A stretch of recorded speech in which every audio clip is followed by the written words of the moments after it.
panel, which coincides with Dr. Omar Khalef's exhibition, My Life in the Metaverse, showing here at the fair.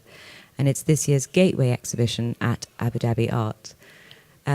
Dr. O is with us, let's say metaphysically, or in the metaverse, and has conceived this panel discussion together with our conversation yesterday with the artist Trevor Paglen and AI specialist.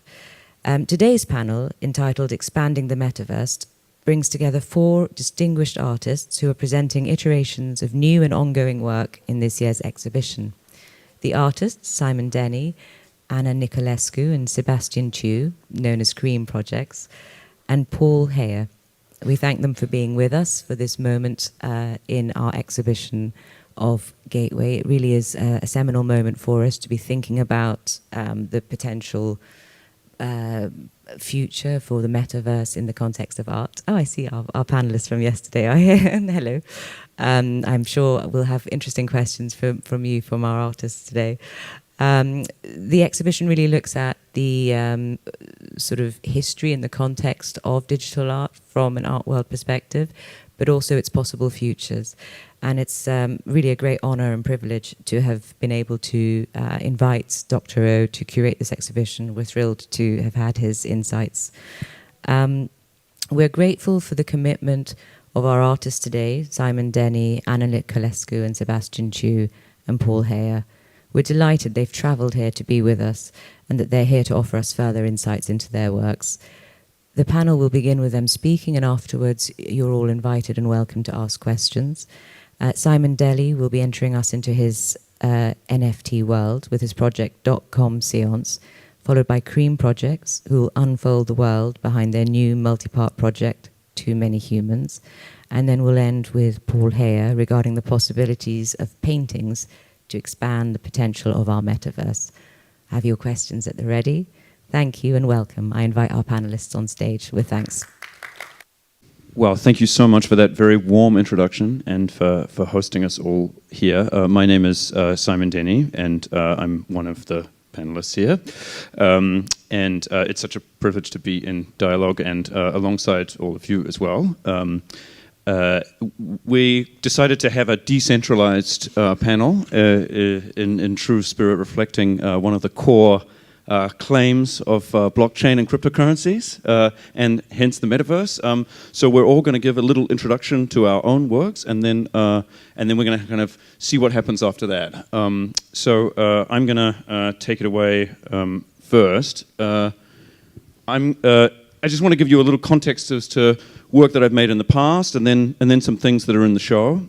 So this is my 2015 exhibition, Secret Power, that I did at the Venice Biennale in 2015.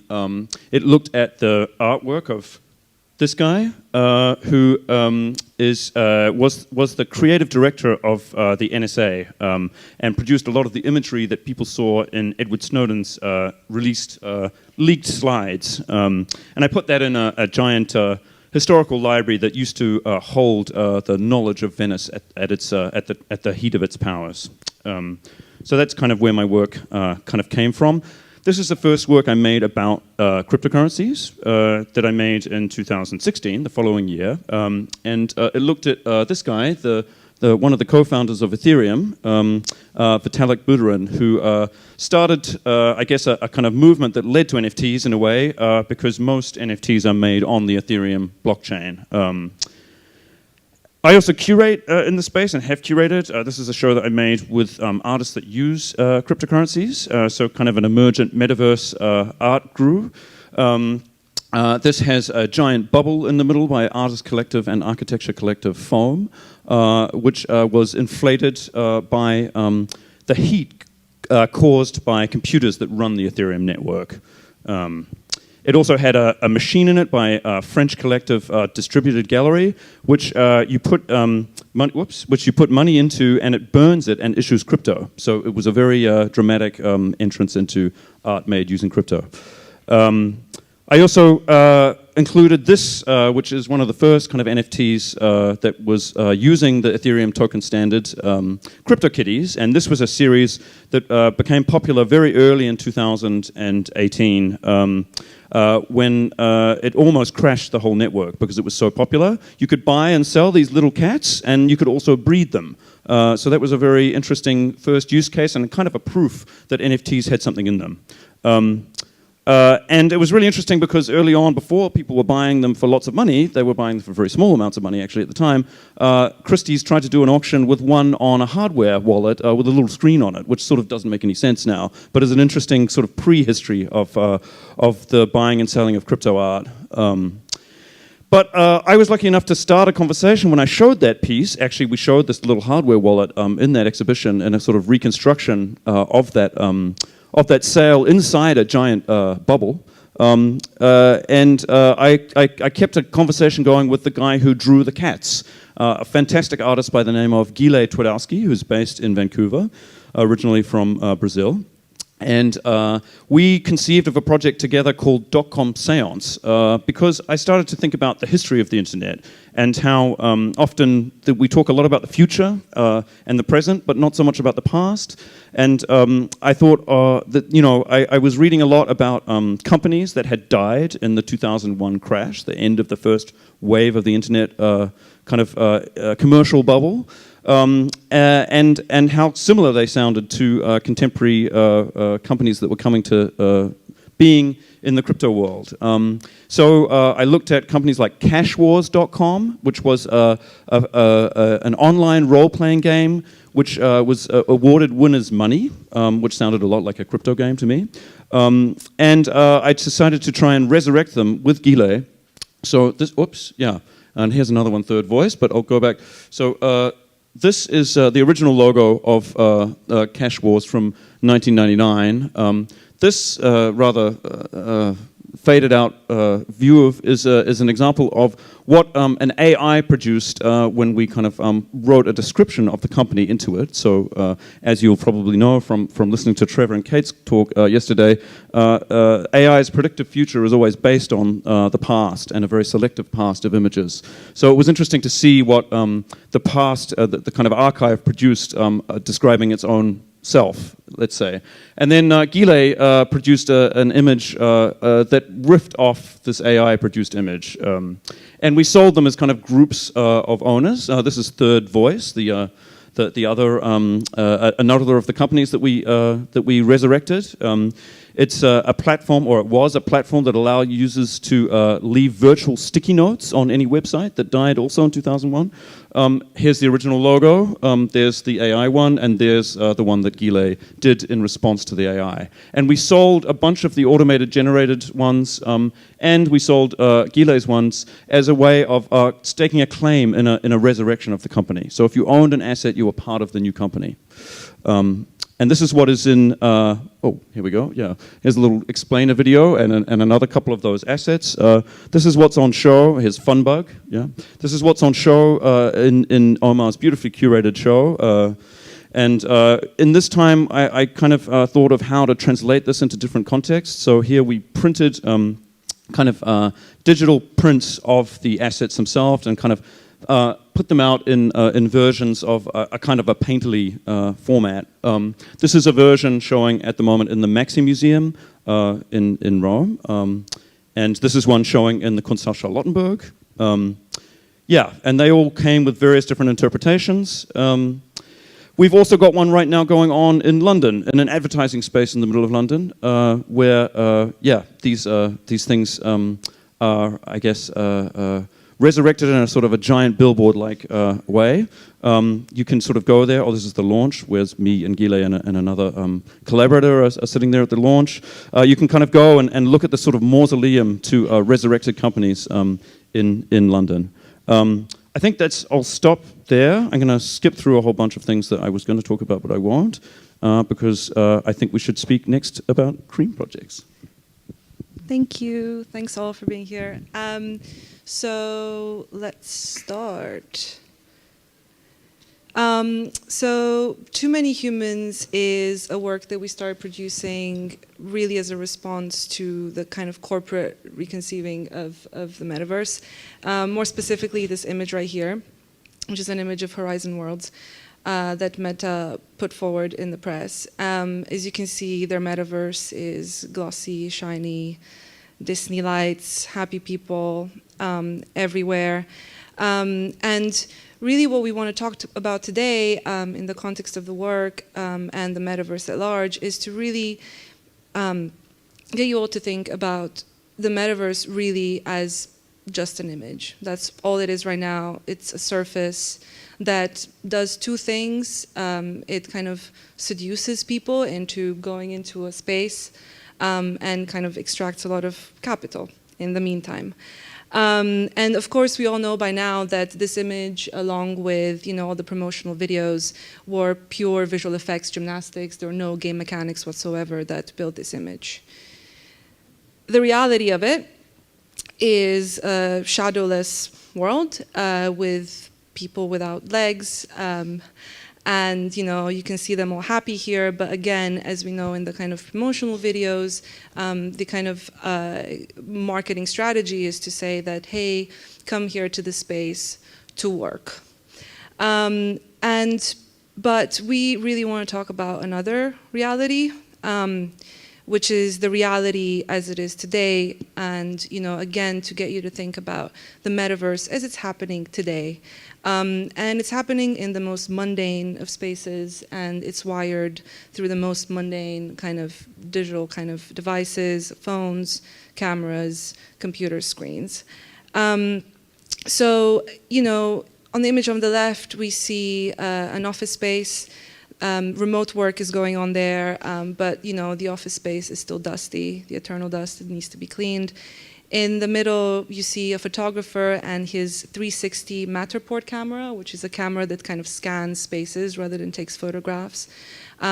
He's taking these scans of an large art gallery only to turn it into a virtual gallery later point. And on the right, you see a dark kitchen, which is kind of the really kind of newish emerging typology of a space that's solely built for apps.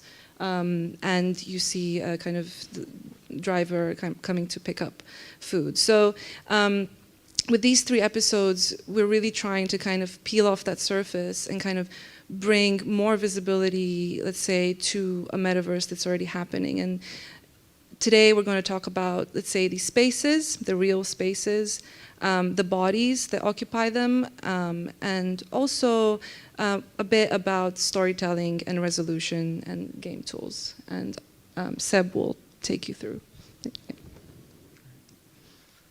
So yeah, building from a few architectural typologies, we were really interested to see how the effects of the metaverse would play out in a variety of these typologies, right? So in this case, we have the high-tech architectural office space that has most recently been adopting metaverse technologies for work and encouraging hybrid remote work, regardless of the fact that these spaces still exist. So we're really interested in asking the question, why do these spaces still exist, and how do these how do we kind of bring back a sort of how does the metaverse influence these spaces going forward? And then as well as that, in terms of the art institution, it's interesting to see that the virtual galleries and virtual exhibitions that have been created in recent history have very much relied on the physical space of the gallery, utilizing the Matterport camera, like Ana mentioned, to create 360 tours of this sort of branded, spatially recognizable space of like a famous gallery. And then finally, we also wanted to bring forward a new architectural typology that has emerged as a result of our reliance on technology, in this case the dark kitchen, and how delivery applications such as Deliveroo have sparked a sort of space devoid of people, devoid of customers, literally serving the customers that come from the internet. And then finally, the most obvious example of this is the data center, right? An autonomous architecture that is simply there to facilitate online activity, and it really doesn't do anything else. So, yeah. Okay, so let's say for a second that we're fine with leaving these spaces behind, but then the question that comes next is, you know, what happens to our bodies, our wet bodies, flesh. So this is an image that we did right as the pandemic started, when we were in lockdown. And, you know, I mean, the obvious thing to say is that, you know, our bodies first need to readapt, right? They need to readapt to some sort of like hybrid architecture or space that, you know, combines, you know, like workspace, living space, gym, whatever.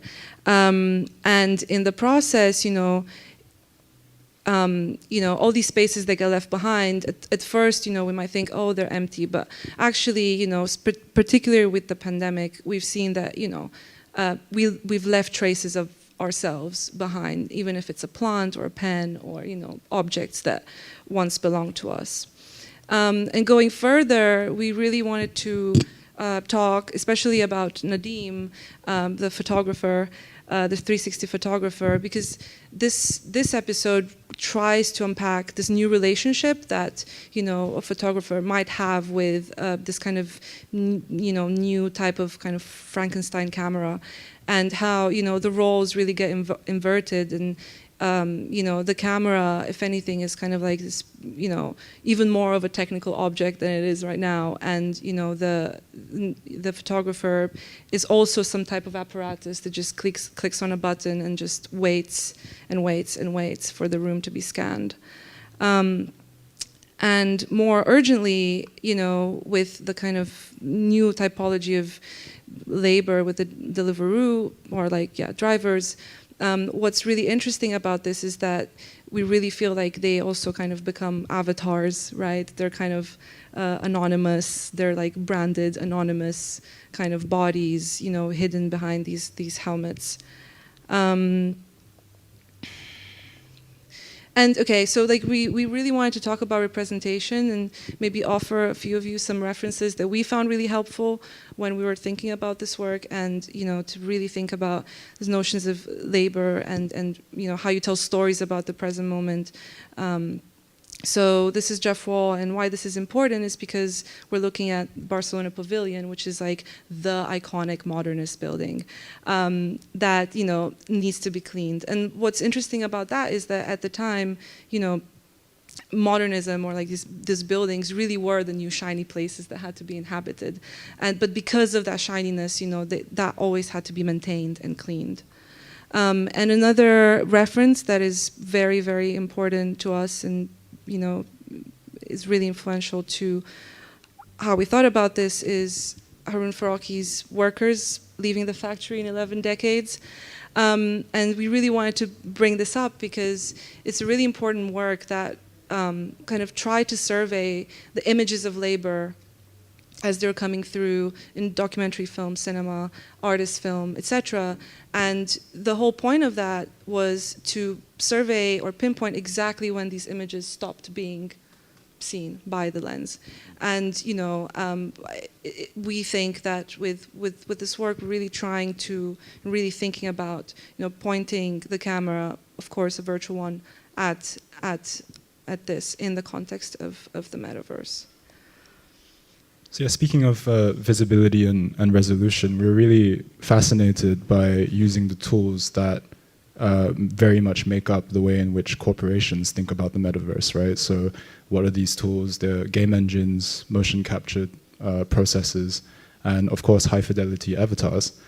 But in this case, we were really interested in using these avatars as stand-ins to sort of reveal the invisible processes that go behind, you know, the very existence of a sort of increased use of the metaverse and how these things play out in the virtual worlds. And as well as that, we're not really interested in building speculative fictions, but to really look at the present moment and to see how these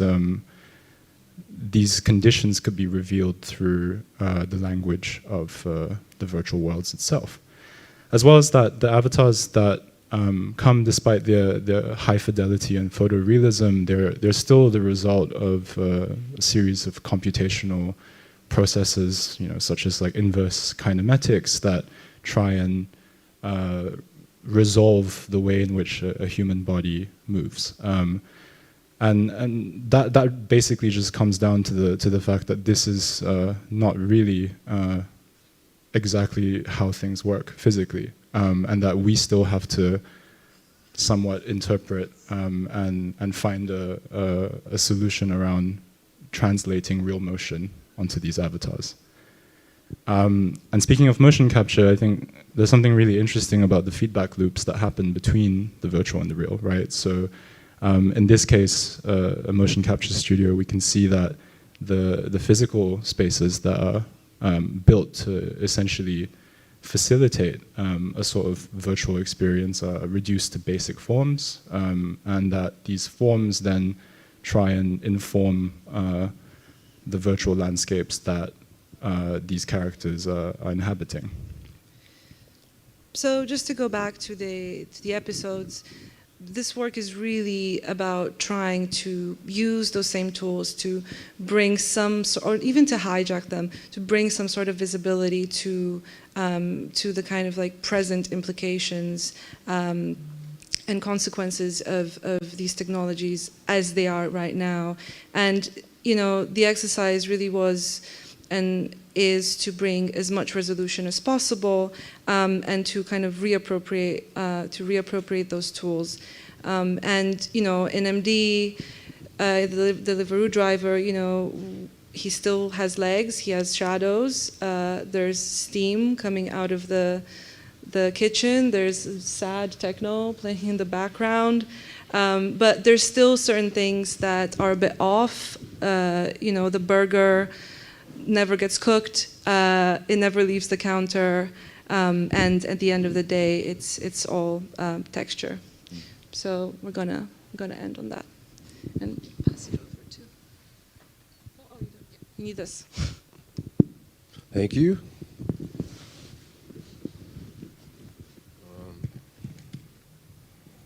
Okay, logging on. I've been thinking a lot about building on this idea of the avatars, about this notion of being trapped in the wrong body.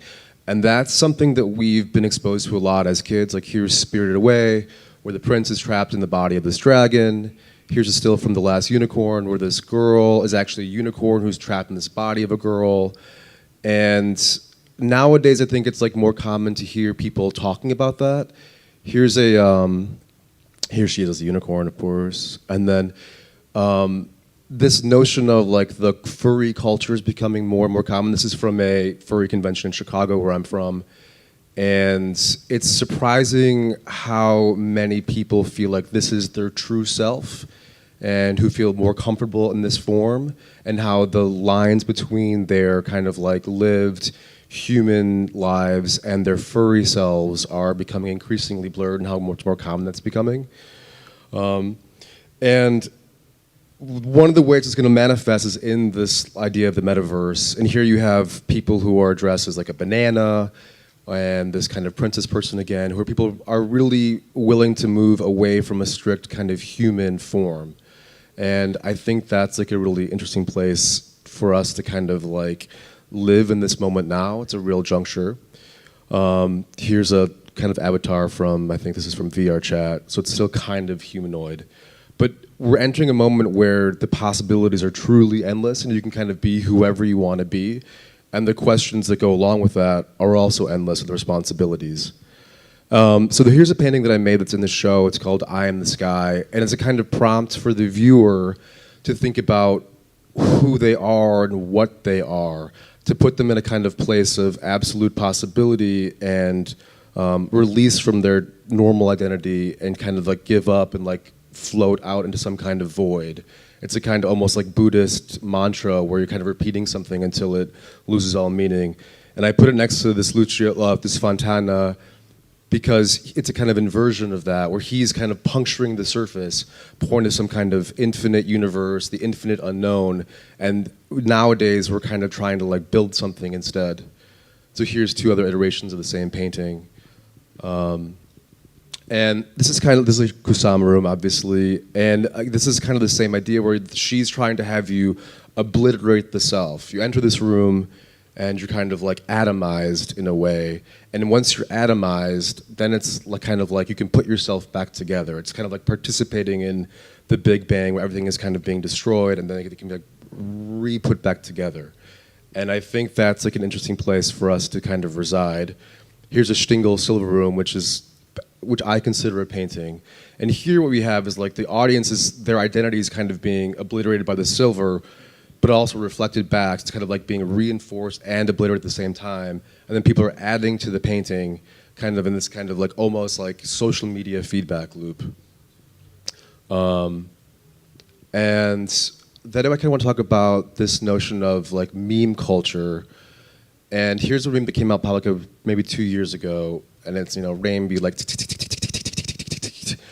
but every time you read this meme, you're kind of like enacting this notion that you are the rain. You're kind of like acting as if you're not a human, but you are the rain. And it's a kind of like very childlike form of play. It's very basic, but it also has a kind of like, it's a way to kind of like step outside the self and reimagine something new.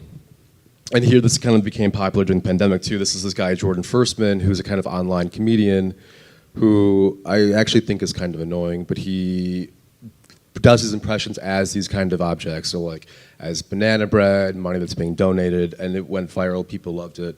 So I think that's a kind of, this idea of like acting as if you're something other than a human is becoming more and more common. Here's a painting that I made last year, and it's again trying to bring the human to a place of like the absolute zero where it can be rebuilt. And so we have this figure of the skeleton, which is usually a notion of death, and it's here re-injected with a kind of childlike wonder, so like building something new from scratch. And here's the piece in the show with the eye from Eye in the Sky as a kind of inverse of the piece before. And I just think it's useful to think about this endless possibility space as a alternative to what's happening now in the metaverse. Here's Target's goth store, and I think it's incredibly bleak. Here's a picture that someone fed into DALL-E of like the last selfie at Earth. That was a prompt that kind of went viral this year. And I just think that painting is a space where we can do the opposite and really be more explorative and think in more utopian ways. That's it.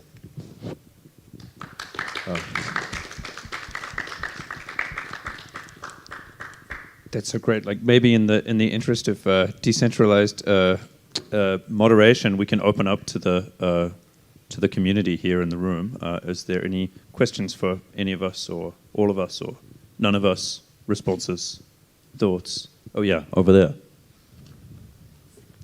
Thank you. Thank you for the presentation. It was very interesting.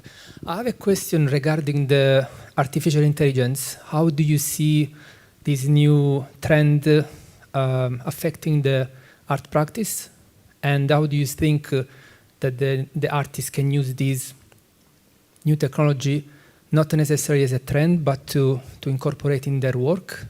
So I think there is a lot of potential, but many people are skeptical. So what do you think? Maybe we can all do an attempt. Should we do it one by one? Yeah, I think that's nice and democratic. I mean, I've noticed it in my own work. I mentioned here with .com Science that was created using what's called a clip diffusion prompt-based thing, like similar to the meme that Paul just brought up. So that was developed with the people that then went on to develop this Midjourney thing. So it was prior to Midjourney, which is one of the more common engines for producing images from text prompts.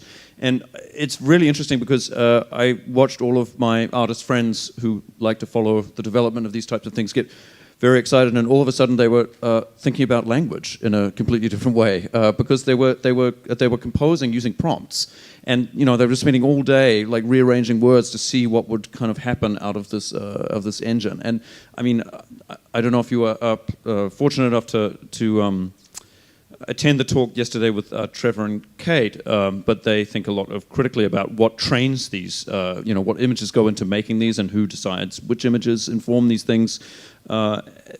Mostly on the artist side, I see people not thinking about that very much and kind of working with what they can get out of those engines and not paying much attention to what's happening in the background. So I think maybe my first response is it's sort of like an extension of any kind of image making tool that like Photoshop has now, right? It's like you can already get Photoshop to do various tricks and things on imagery. But I think it also turns the producer into a kind of a different type of muscle engine, thinking of ways to manipulate the tool. So I see a lot of continuity, personally. I don't see a big change, apart from the fact that making illustration is cheaper. But maybe you guys have a more nuanced response.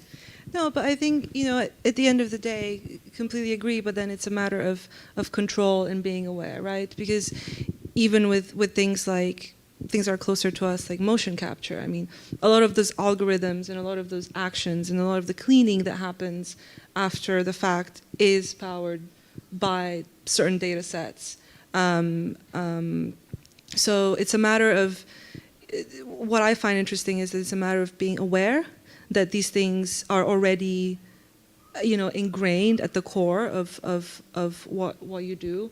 And it's a matter of controlling them and being aware of them, and therefore maybe making your own, right? If there's a question about agency or it's a matter of how do you put them together, right? So that would be my response. Yeah, I just wanted to add that in the beginning, everybody was really concerned about how the AI was limited by what was the feedback that was going into it. But I think it's also important to remember that like our own minds are actually very limited. And for a while, they all seemed kind of like dead and unrealistic. But all of a sudden, they're going to start being very like, they're going to have the kind of like soul that we thought was missing. They're going to have like the realness that we thought was missing. So I think we should be ready on the human side as well. I think another thing that came up in dialogue, thinking about the conversation yesterday, is not just about it being limited, but it being particular, right? It's not. I think criticisms have been that it's not that it produces only a particular band of outputs, but more that it's only informed by a certain worldview, right. And it's about people that are people make decisions about who informs that worldview that then gets to scale and then becomes a hegemony, et cetera, right? I think that is the criticism that's often talked about.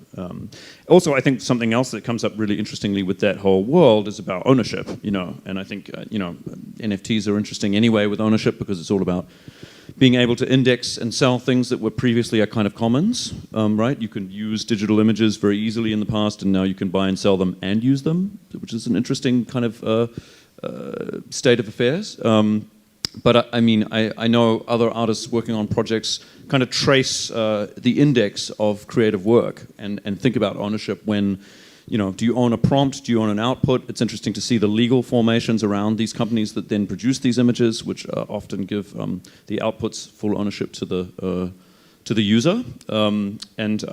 So there's whole kind of questions about who does the production and who owns the output and who thinks these things up also, which I think is relevant. Are there other thoughts or questions for our panel? Trevor. That is interesting about the Sans project is kind of the ways in which obviously you're relating the first .com bubble, like looking at that imagery, that hype, like looking how that is recapitulated in different ways through that. So I wonder if you can talk a little bit about how you use history in your work. Like how are you thinking about that moment? How are you perhaps thinking further back in time? And how are you thinking about how the work travels forward in time, right? Especially when you're working with this stuff, it changes so fast. You know what I mean? And wonder if that's just conscious in terms of your production. Thank you. Yeah, I mean, I often find myself, when looking at new technologies as an artist, thinking a lot about continuity rather than difference. And I think there's a lot of kind of excitement around something that's different and new. But often, if you scratch the surface structurally, I think continuities come out very strongly. And that's what I guess I wanted to try and kind of scratch on with that project, which is sort of nominally reviving something from the past that feels very familiar. I think the boom and bust cycles of the internet's kind of history is very much with us and seems to be increasing in volume and kind of volatility and scale.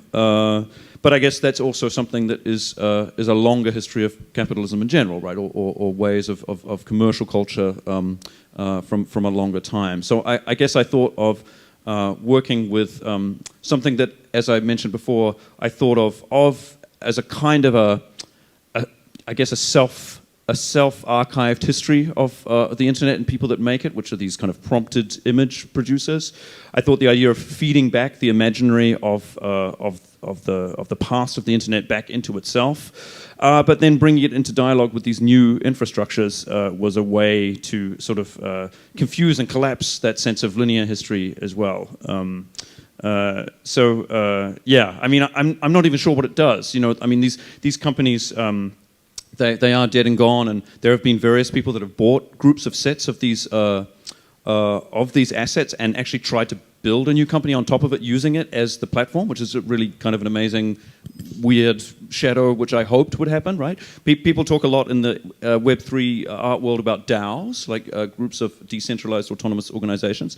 I hoped that these would be like a prompt for people to kind of make ad hoc DAOs, and in some cases that has sort of happened. But then, yeah, I think also that I chose very particular companies, which I think emphasized some of the things that are so resonant with crypto that we maybe forgot existed in Web 1, even the people making the internet maybe forgot. So I don't know, that's a sprawling answer, but I think history, continuity is definitely something that I was trying to emphasize. Okay. Thanks so much for the panel. It was really interesting. I want to just bring us back to something that seems to be haunting this conversation, and it connects what you were saying, Simon, to Anna Maria and Sebastian's work, and Paul's as well, perhaps, in this image of, as you said, so many artists who know are spending days and days and days just putting text into a text prompt box, trying to get images that they want, that their job now is sitting at a screen and trying to guess a word that will get them what they want. And it makes me think of your amazing sort of office landscapes, Anna and Sebastian, just like all of these screens and people just sitting there just trying to get the word they want in the metaverse. And there is this kind of narrowing of what we all do to typing things into text prompt boxes. And I'd just love to hear from the panel how you think the work of the artist is fundamentally changing because you're being asked to confine your creativity and prompts into this very specific format, which is itself, being constructed by a company that is not doing it for the goodness of what you want to do. It's doing it on the base of large-scale training data that will only generate what that data already has in it. So if you could just talk to me about how we're actually seeing, in some ways, artists become click workers. Yeah, I mean, it's in many ways, like, to me, it's quite obvious because it feels like going back to Nadim and the camera, you become an apparatus, like you are a machine as well. And that is kind of, I think it's a really obvious thing to some of us who like actually work and perform this labor, whether it's, inputting text or whether it's sitting there and fixing the joint in the foot of the puppet. It really feels as though it's that whole thing where like you're having a conversation with a machine. You need to learn how to talk like a machine and feel like a machine, and I mean that's pretty sad to say, but I think there's an opportunity there to. I think that we embrace it when we do that work. It's a kind of mental zone that you're in, and you just kind of have to learn to communicate in a different way. Maybe it's a matter of people making work to know how to translate whatever's here in the head to the computer in a different language, and that's it. Yeah. But just to add to that, I think a lot of the work that we do, especially with 3D, is prompt based, right? Yeah. Like you're always using a series of parameters or a series of actions and moves that you use to essentially mold a 3D environment or a sculpture or an avatar. And I think the thing that's become clearer to me, having experienced Midjourney and seeing a lot of the work that's come out, is that it's actually challenging that workflow quite a lot, especially for more mainstream digital artists that work with Octane and Cinema 4D. And if you go in Midjourney, a lot of the prompts are 8K Octane render, please. And I think there's something really interesting Kind about of a seance situation. Yeah. There's something really interesting about how some of these images that may have been really impressive and glossy not too long ago are just completely lost in the mass of whatever Midjourney is doing. And I think that's something that I find to be really interesting as a challenge to people working with this sort of thing. Yeah. Omar, there's a question from Omar. Or is it Omar? Sorry, I didn't allow the rest of the panel to answer the rest of Kate's question, but one thing that is constantly asked, I think, of people who make exhibitions, whether you want to call them curators or not, and all of you have an aspect of a curatorial practice in what you do. Actually, you've all made exhibitions, is the concept, and it is a concept in my mind, of social responsibility, right? Because Seb, you showed us the material thing that is the internet, data center. These are the Trevor Paglen created for many of us a way to.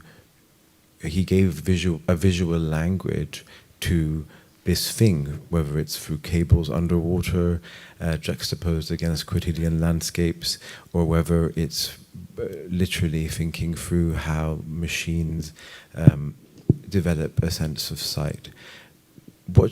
When you're making work, think you've just literally all discussed the material aspects in a dematerialized sense, perhaps. Do you think about the concept of social responsibility or how it's embedded as a form of critique? Because the energy consumed in a rendering about a work that might be critical of the way that the internet is used and environmental concerns is a part of, I think, your work. And then there's the other aspect of people often say to me, well, let's not ship paintings. Can we get digital versions of them? As if that somehow makes it more ecologically friendly. And actually, the physical weight of that in terms of energy can actually be the same or more. And I'm just wondering how you all negotiate that and think about that in relation to your broader practice for the whole panel. I mean, it's definitely a good question because what we do is obviously reliant on energy and computational processes. But I do think that as we move forward into a time where kind of real-time technologies become more accessible and more powerful, that we're actually using not as much power as a traditional rendering pipeline, for instance, right? But I think it's a really tricky question in terms of the responsibility that we have in terms of actually consuming that energy. So I don't really have the answer for that, but maybe Ana can kind of. But there's also this thing where we work a lot in more of the kind of entertainment projects with LED walls, right? And like giant LED walls. So and the thing that came up there was that it was a more kind of like socially, kind of whatever, environmentally conscious thing to do than sets. Because, you know, you have the giant backdrops that, you know, have to be printed, the ink, the transportation, all of that. Whereas one LED wall can switch sets, right? And it can, like, you know, kind of replace the kind of traditional kind of sets design thing. So it is definitely, you know, I think we feel like we're kind of caught in the middle, and there's a question that we keep asking, but in many ways there's always a give or take when you move from kind of the kind of physical, what you're talking about, the paintings, right? The physical thing to a more kind of like digital counterpart, right? I'm not sure where the balance sits, if it's plus or minus, yeah. Yeah, and I think it's maybe when I'm confronted with that conversation, I think, you know, I think the frame is really interesting, where artists are often expected to be critical, analytical, but in some ways expected to be kind of outside of the systems that they participate in, which I think is an unrealistic expectation. I think we are actors in the world as much as anybody else, and I think the notion also of personal responsibility in larger systemic problems is also something that I think often privileges larger actors and deprivileges the individual actor. If I don't take this car ride this morning, therefore I'm kind of like doing my bit to contribute to stopping climate change, I think is a rather skewed understanding of what's needed to change a very, very big problem that is larger than the individual. So I would reject this notion that artists have to be responsible in that same way beyond the systems that they're a part of. And I also think maybe we can return to this notion of the art of the prompt, which has been evoked with the AI conversation today. And I think what artists are very good at doing is creating a prompt for other people to be moved emotionally, to act and to think about these bigger questions. And that's the service that art can do very well. I don't know how effective art can be in terms of changing standards, which are actually responsibility lies very much more with a larger body than the individual actor. So I think that would be my way of thinking about that situation. Well, maybe that's the perfect prompt for bringing this to a close. Do you guys want to say anything before we thank each other and our wonderful hosts and our incredible audiences and participators and distributed moderators out there? Thank you very much. Thank you.